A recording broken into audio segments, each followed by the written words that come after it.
I thought that the Pistols could become the next Rolling Stones. Mikhail Gorbachev contacted me and invited me to be the first to go up on a Russian spaceship. But then his team got involved and wanted an exorbitant fee. So I thought, screw this, we'll build our own space line. You know, there were some people at Virgin that felt that Spice Girls were slightly, were not as credible in those early days as some of the other signings. But the Spice Girls somehow transformed everything. Virgin Radio. It's Jayne Middlemiss on Virgin Radio. So today we've got a little bit of a different show. We are celebrating Virgin Records, and I have got the man sat in front of me who started the entire thing off by himself in a room at school. The amazing entrepreneur himself, Richard Branson. Morning. Good morning. Lovely to talk to you. It's so fabulous. Now, talk me through where we are. I'm in a very palatial hotel, and there's loads of vinyl records around me. Well, we are in the East End of London. We're in Shoreditch, and Virgin has opened its first hotel in the East End of London in Shoreditch. In order to celebrate Virgin's past, we have a place you come into called Hidden Grooves, which has a wonderful record collection, just like an old Virgin Megastore shop, but much more swish. And it has lots of the sleeves of and photographs of past Virgin artists, and lots of happy memories. So it's very, very special. And I just saw it for the first time last night, and it sent goosebumps through me. I bet. I mean, it's sort of a real sort of flashback and almost celebration of who you are and what you've done and achieved in life, because it all started off in rock and roll. And if you don't mind me saying, you've always had that rock and roll edge yourself, Richard. Is that something you always felt? Yeah, I suppose I have. I mean, from a teenager, I was loving music, and I was making music and finding wonderful bands and artists that hadn't been signed.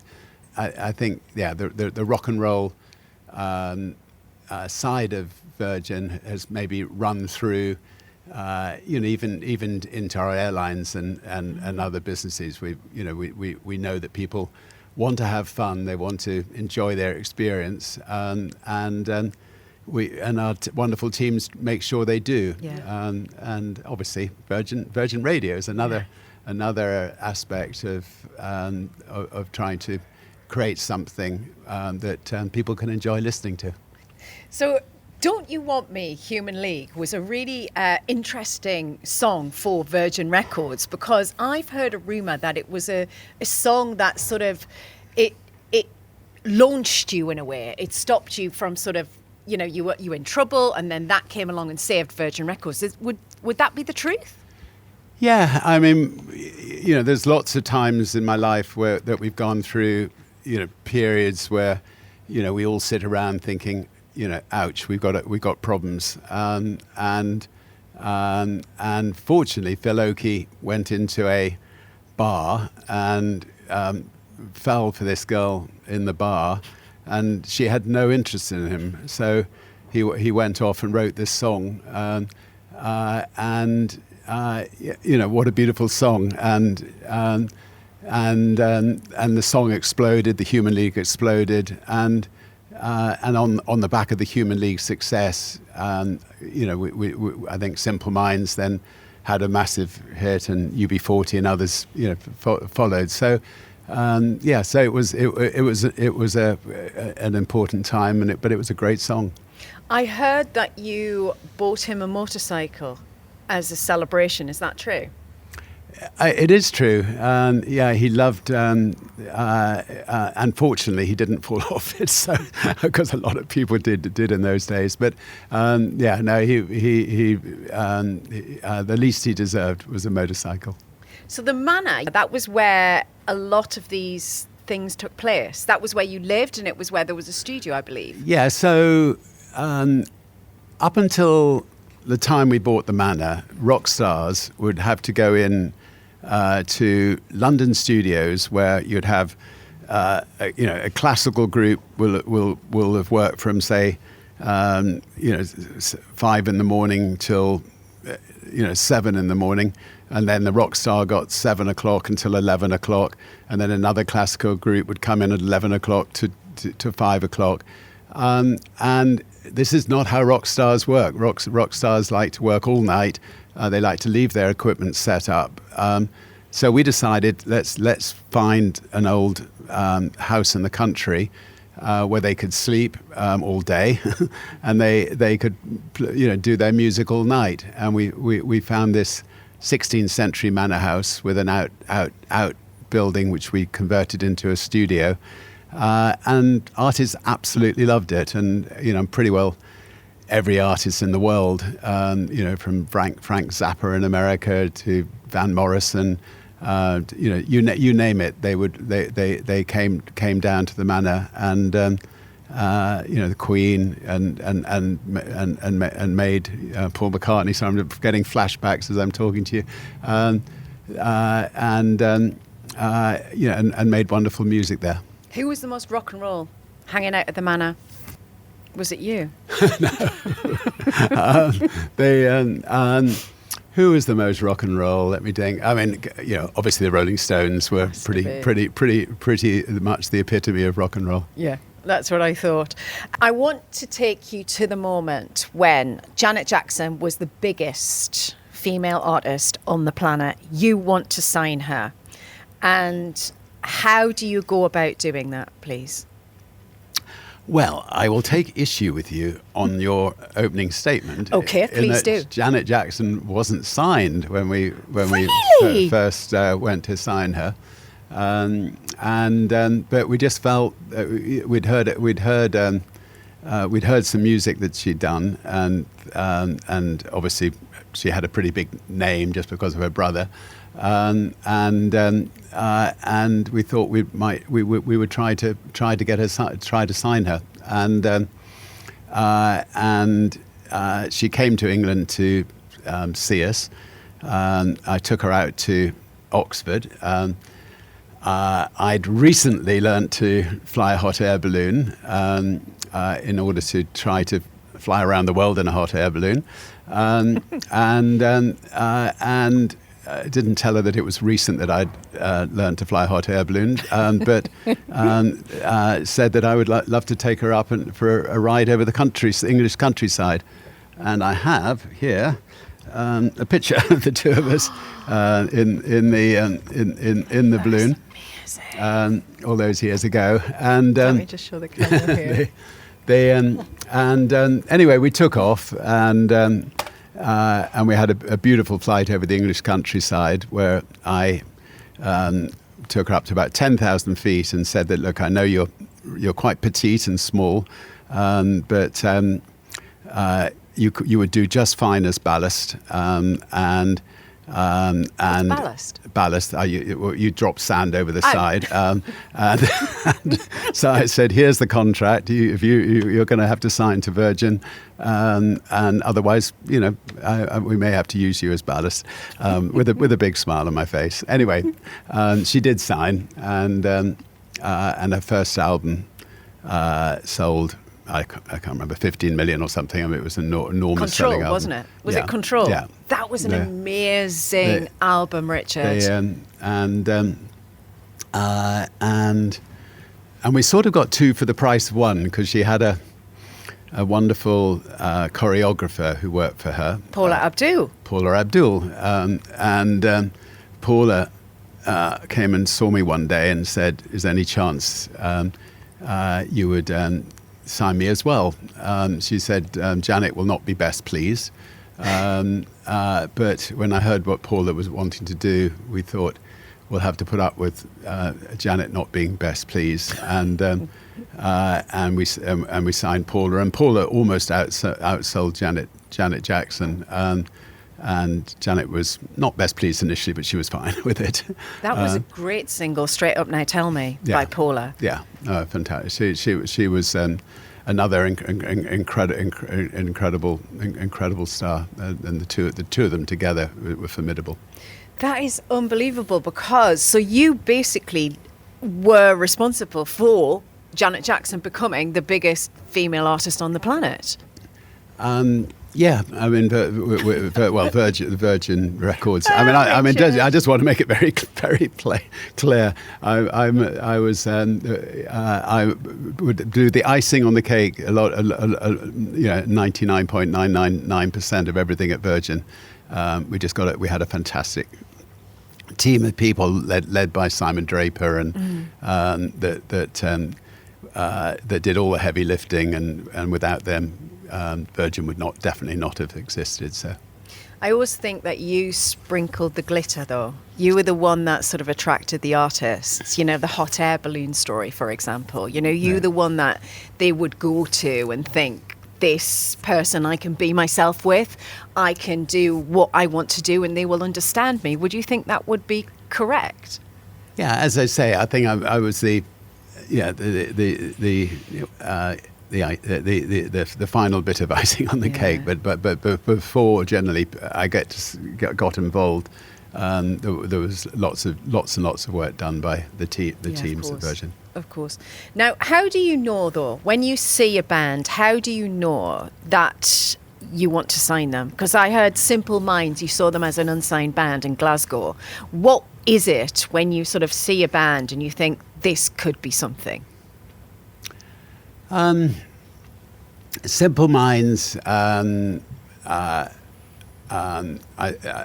saw them again with others at Virgin. Great songs, great personality, a wonderful voice, and you know, there was no other band quite like them, which I think is really important if you're creating a band. And so I rang. I managed to get Jim Kerr's phone number in Wales, and I rang the number, and his mother answered the phone, and I said, "It's Richard Branson here. Could I talk to Jim Kerr?" And she just laughed and put the phone down, and so I rang back again and said, "No, really, it's Richard Branson here. I was wondering whether I could talk to your son." And she laughed and said, "Put the phone down." And then on the third time I rang again, and she this time she thought, "Is it really Richard Branson?" And I promise you, it's Richard. It's Richard. Maybe if I could talk to your son, I'll try to prove to him that it is me. And anyway, on the third attempt, I got through. And I think actually the fact that I had taken the trouble to ring straight to their home and have a chat, because there were a lot of people who are now after Simple Minds, made them decide to sign with us.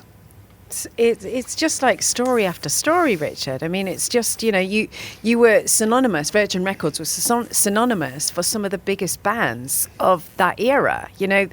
And even, you know, I'm going to take you into the 90s now, because, you know, the 90s was an era of, you know, boys with guitars. It was very Brit-poppy, and then there was a lot of boy bands. And yet you went, you know, we had a lot of female artists, solo artists, and yet Virgin Records signed these 5 girls who were completely unknown. You know, individually, you know, you wouldn't have thought anything. Collectively, they took the world by storm. I am talking, of course, about the Spice Girls. Talk to me about when you first were introduced to the Spice Girls. What was it about them that you thought yes? So I'd heard a demo of one of their songs, and I thought I'd like to see them playing live. We had a record shop in Spain. So they agreed to come with me. We didn't want to let people in Britain see them initially. We wanted to sort of see what they were like outside Britain. And so I remember flying out with them to Spain, just myself and the five girls, and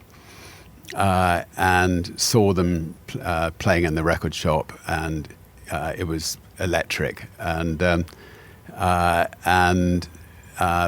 flew back at 2 a.m. that morning to Heathrow. I was a young man going through Heathrow. There was pretty well nobody else at Heathrow at the time, with these five fun ladies, and we were bouncing through Heathrow, and I'm sure my brain went, life's not too bad. And anyway, they ended up taking the world by storm. They were probably the first band as well. What happened with the Spice Girls was very clever. They were the first band almost to brand not only the Spice Girls, but brand their music. They sold crisps, they sold lollipops, they launched Channel 5. They were such a force of entrepreneurship. Where do you think they got that from? Do you think some of you rubbed off on them?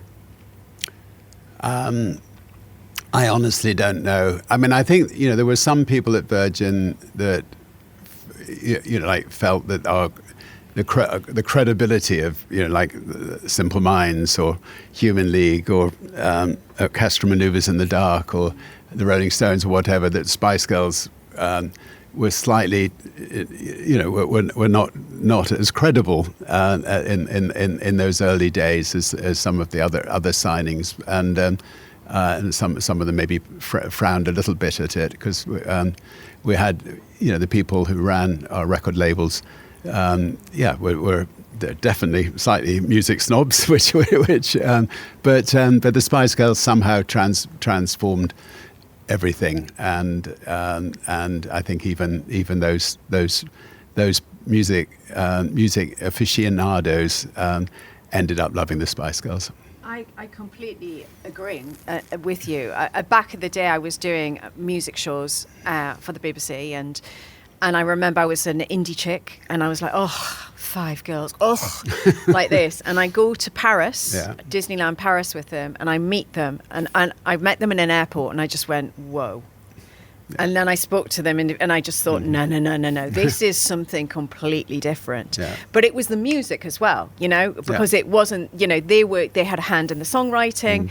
They were smart cookies, and they were they were excellent pop tunes. So nobody could sort of say at the end of the day, I think they did. I think you really hit on a nerve there with them, very much so.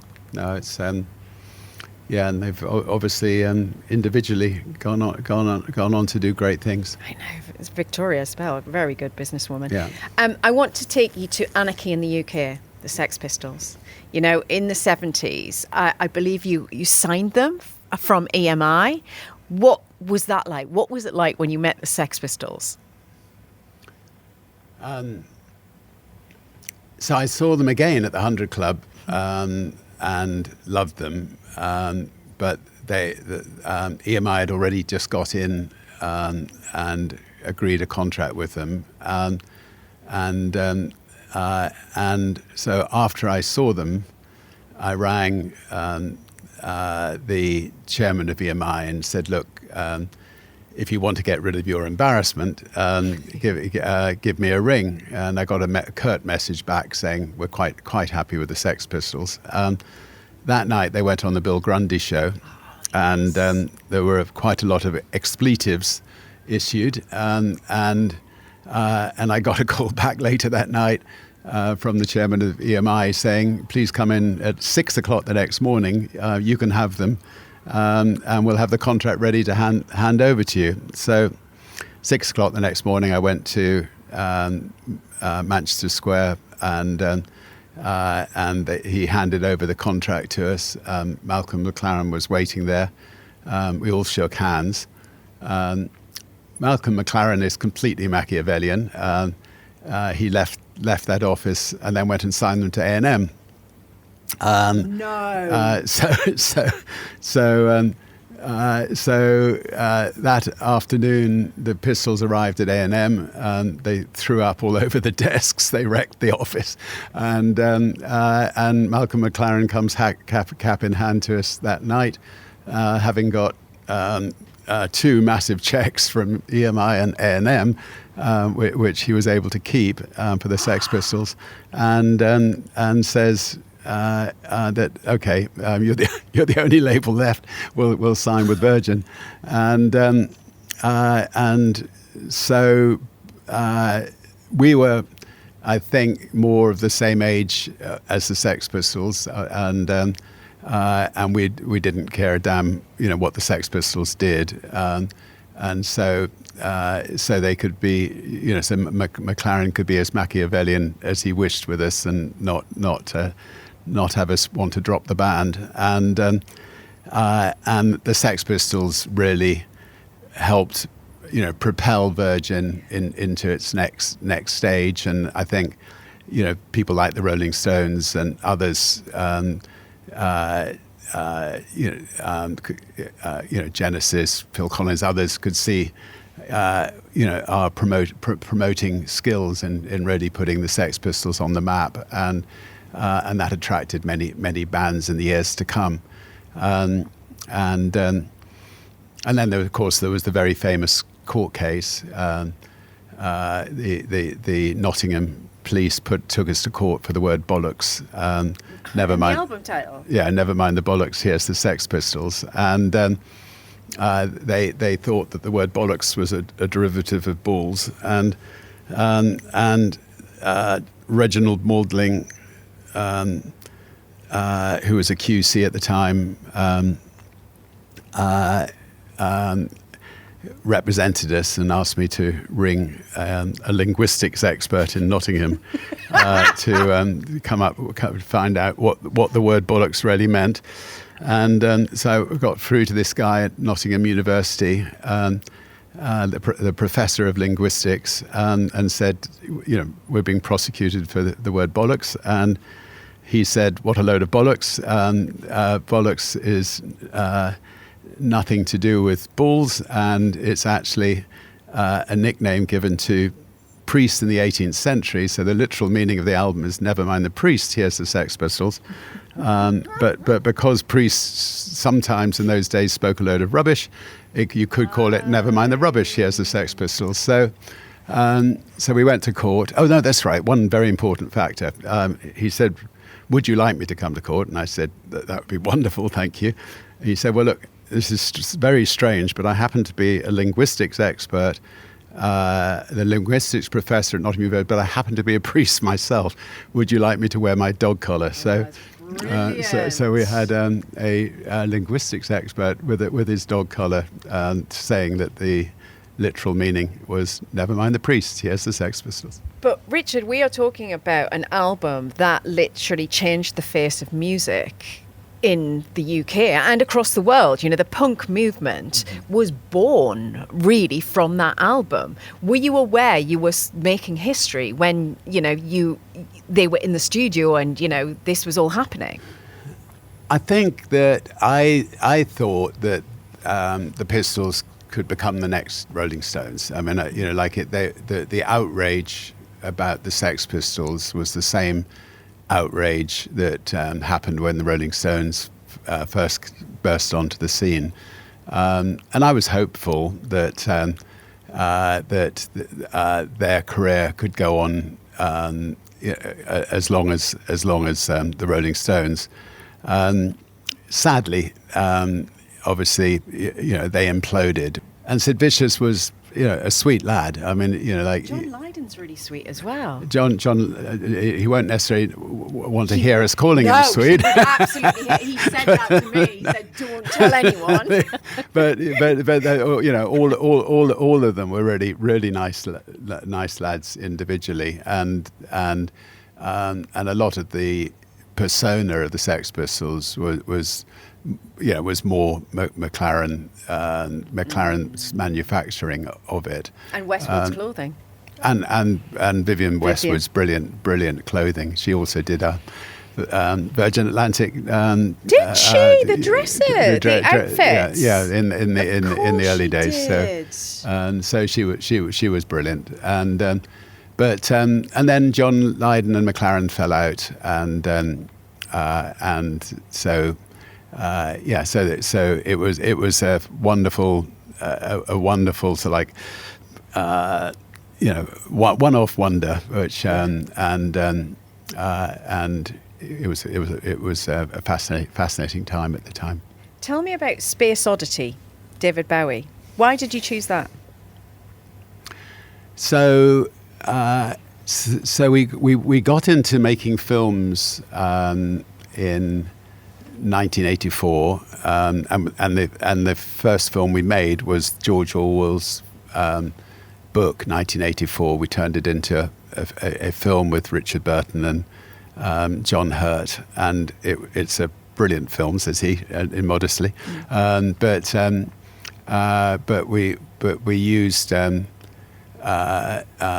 actually, sorry. So yeah, that was actually the Eurythmics. We used on that, which was yeah, I remember that song. 1984, and a really powerful song. And then at the same time, we made another film called Absolute Beginners, yes. which David Bowie kindly agreed to do the soundtrack for, and Absolute Beginners was a great Bowie track. And then we Virgin signed David Bowie, and Space Oddity obviously was something that I play quite a lot because of my own space interests and space travels, and have many happy memories of David Bowie. I want to talk to you about. And my God, I saw a picture of him with you girls last night, and I said, "Look, God, he was a good-looking young man, wasn't he?" I mean, he was. He himself. He felt like he was from another planet, though. David Bowie, wasn't he? As a human, he sort of transcended something, and was constantly reinventing. Was that a joy to work with for you? Absolute joy. Yeah. No, I mean he but he didn't need our guidance. No. He just knew exactly what he wanted, and portrayed himself, just so beautifully, and He was a gent as well, wasn't he? Yeah, absolutely charming. Absolutely. Now, you've just touched on space. I want to take you into, what is your fascination with space? I just remember standing with my dad and in an old beaten-up tree outside a little cottage we had in the countryside where we lived with my two little sisters. Looking up at the moon, where Buzz Aldrin and Neil Armstrong were standing on it all those years ago, and thinking, "Oh God, I'd love to go to space one day." And then some years later, Mikhail Gorbachev contacted me when he was, as you do, when he was president of Russia in the early days, and invited me to be the first to go up on a Russian spaceship. But then his team got involved, and they wanted an exorbitant fee for it, and I just couldn't. The idea of spending that sort of money on a space ticket was not something that I would fancied. So I thought, screw this. We'll build our own space line and try to build our own spaceship and our own mothership and spaceport, and not only enable myself to go to space, but hopefully thousands of others in the years to come. And it took 20 years. We finally got there, and it was the most extraordinary day of my life. I was lucky enough to have my grandkids there, and it was right in the middle of COVID. my kids there, and